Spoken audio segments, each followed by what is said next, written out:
You know, I was always told one day the gel cups on my MSA Swordens are gonna go out and they're disposable and you'll have to get new ones. This one just popped. What's up, guys? The Real Ghost here.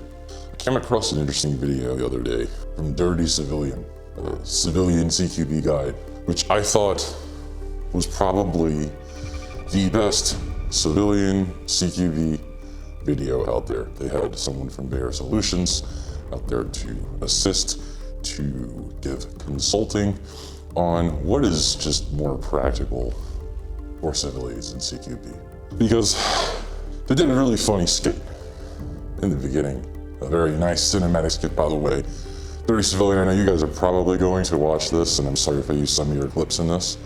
That skit was very well done. You guys have a very good cinematographer.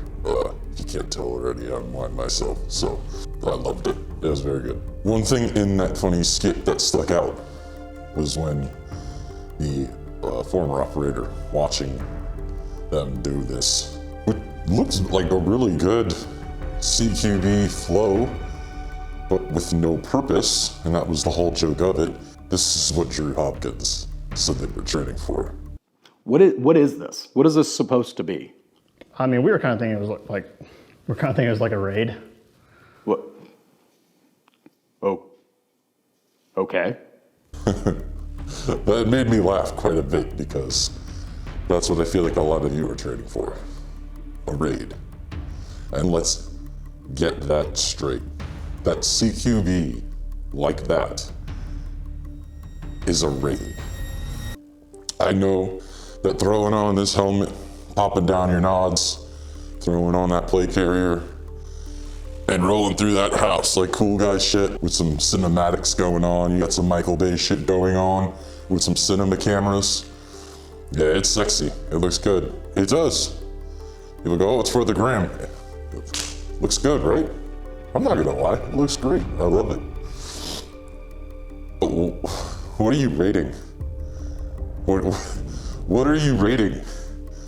Did you just put together a target package and were you watching this guy for 3 months and tonight's the night you're gonna do a hit on the house? You're gonna helo in maybe a mile off the X, maybe 2 miles off, you're gonna walk yourself in. You have a cordon element that's gonna set up a perimeter around the house so you don't get any squirters going out the back, or just gonna go right in and assault a house? Is that what you were doing when you were training for a raid? Because I've done raids, and raids are not always CQB. Raids are something that take months and months and months to play. And I left a comment, if anyone wants to look at that video and look at the comment, but I felt like it needed a whole video on its own. Just that one comment that Drew Hopkins made, essentially making fun of themselves, which is why I really like Dirty Civilian. If you guys haven't, please go follow them. They have been putting out some of the best content I've ever seen on YouTube when it comes to modern Minutemen type stuff. I think they're doing what I've been trying to do, but in a much better way. It looks like they took a lot of time to put together what they have been putting together, and they deserve that. So please go follow Dirty Civilian, both Instagram and YouTube. They have no idea I'm making this video, by the way. I just wanted to give some input on training for CQB when it comes to raids. I've been on raids myself, and it's not something that you will probably find yourself doing as a civilian. Now, I'm thinking worst case scenario here. China has invaded, all hell has broke loose. The military is super undermanned and they need civilians to help do some cool special operator stuff. Well, then it's probably a good time to know that, right? I'm not saying don't train on it. Don't go out and take a class on it. Don't try to learn it. That's not what I'm saying. What I'm trying to say is if that's the only CQB you are training on, oh boy. Oh boy. When we would do raids, it was months of gathering intel, sometimes not even by us, by other units, other groups, other agencies, putting together target packages, and we were just the guys on the ground acting on the intel. That's it. Maybe it was, hey, This is the guy that's firing all those rockets on Bagram that's caused that 300% Bagram rocketing that's been going on lately. Go get him. Okay, we put together a plan. We look at the area. We take a couple of weeks to plan it out to make sure it all goes according to plan. We don't just wing it. And there's a lot of logistics that goes into that, a lot of planning that goes into that. You don't just start rolling through houses and clearing hallways and looking cool. There's a lot that goes into CQB. So if you're going to learn CQB, learn all the other stuff that has to come with it. The operational planning, learning how to put together the logistics for such an operation. All the moving pieces that go with it. If you know someone who's in the military or actively is in the military, ask them, have they ever been on a raid? Ask them how many moving pieces there were to do one. And it's not because the military has the capability to be able to put together a target package to conduct a raid. It's because they have to. But someone asked me in those comments that I thought was very interesting. It was a very good question. But what if I train at a much higher level? What if I'm training on the intel side of things with comms and ATAC and software-defined radios? And I thought that was a good question. Because at that point, if you have a group that you like to train with, as I do, as Dirty Civilian has, you are a much more capable group. But I always know the why. Why would you be raiding a certain target? Especially as a civilian. Especially as a civilian. You know, us gun guys, us Second Amendmenters, most of us are most likely conservative. Republicans, libertarians. We don't have a good name right now. And we all know it's lies. We all know it's lies. They paint us to be these bad people.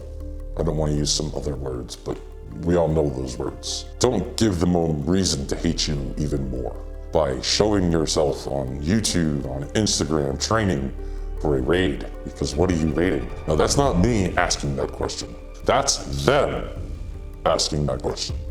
What are you raiding? What are you training to raid? When they ask you that question, can you answer? Because when I was in the military, we could. What? When? Why? Can you?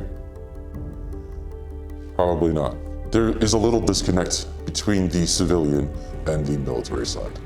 Yes, we want civilians to be capable like the military. It's the whole purpose of the Second Amendment, and I'm glad a lot of us agree with it. Garand Thumb, Dirty Civilian, that weird kid in the skinny jeans, Luke something, the other skinny guy, executive something. Well, doesn't matter. We all believe in it. We all know that's what the Second Amendment is about. That we should be as capable as the military. And I am a veteran myself. I have special operations experience myself. And I agree that the civilian should have that capability. But what I loved about that video was the more realistic starting point of CQB, unlike executive training groups. Civilians Guide to CQB, it's like, yeah, I mean, like, here's how to go through a room and flow through it and not show you how to pull security at all, which I thought was the funniest thing of that entire video. Was he failed to mention one of the most important things of CQB, and that's pulling room security, or hallway security, or any security of that matter. Totally, in that 1 hour and 30-minute video, just didn't even mention security at all. But nice try, Garrett. None of them give the context. Why are you training for this? Why are you training for a raid? Yes, maybe one day we might have to use it. But there's so many moving parts to a raid than just looking cool with your nods down and looking like an operator. The amount of moving parts that go into a raid, anyone even knew. If you served in the military, you most definitely know. It's a lot. It's a lot. And if you don't have a team that's capable, like someone asked me in my comment, of being able to gather that intelligence, put together a target package, have other assets and logistics on standby, like a QRF element, a cordon. I mean, let me just lay down the lay of the land of sometimes it would be with multiple ODAs, 2, maybe 3 ODAs at once. And of course, this is Afghanistan, so we're working with Afghan partner forces. We're working with the ANSF, which is their special forces. We're working with the Afghan commandos, which is kind of like their Delta Force, but Rangers, in a much higher volume of humans. And then the ANSF are going and driving into the valley with one ODA. The other ODA is going to helicopter in And then we have a QRF out of Jordan or a QRF out of Jalalabad, just standing by in case things don't go well. And then we have ISR and drones, and then we have another element that's up on the mountain that's doing reconnaissance and support by fire, and another element that's doing a cordon around the area to stop people from trying to escape. The amount of planning that goes into that, the amount of moving parts that go into that, and then to get the intel to even act on the raid in the first place. It's a lot. And this is why I push the message, learn more than just shooting. And some of you are probably watching this go, push the message, this is your second video. Well, this used to be another channel until I decided to become anonymous. I always push the idea, go past the shooting, go past the cool guy stuff, nerd out, learn software-defined radios, learn regular radios, learn computer, cyber warfare, learn everything, learn it all, learn logistics, learn gathering intel, learn all of it. Because just being a cool guy in a plate carrier with your gun and keeping that rifle super flat or that handgun super flat, and then bringing that camera over and be like, look, my groupings are really good. We don't train like that in the military for a reason. There's a reason why people go, well, people in the military weren't great shooters. Yeah, because we had to do other stuff too. Being a shooter is one hand of the entire body of what we had to do. So I find it kind of a weird concept that civilians think we should be as capable as the military, but then we'll say, well, the military wasn't that good at certain things. And we were good at a lot of things, but we had to be good at more than one thing. And shooting isn't just the only thing. There's a lot that goes behind a lot of the stuff that you see the military do. And I felt like I had to say my piece on that. All this cool guy CQB stuff, which is what a lot of people like to learn, a lot of people like to talk about. But for what? That's why I like Dirty Civilians video, because it was how to clear your home from bad guys. It was more realistic to what you should be learning, or at least where you should start learning CQB. You want to learn CQB? Learn how to clear your house. Don't learn how to clear some unknown structure because you're doing It's like a raid. But by all means, it's good to know it. Don't make it a priority with CQB. Guys, the training space is very strange. It's in a very strange place. You have former mil guys saying civilians shouldn't learn that stuff. You have civilians saying we should know all this stuff. Then you have those in-betweens where it's, well, this matters, this not so much. Hey, focus on this a little bit more. You can focus on that, but this just a little bit more. I felt like it needed to be said. Go watch that video from Dirty Civilian on CQB. I feel like it was a very well put together video. Don't forget, guys, ghosts are real.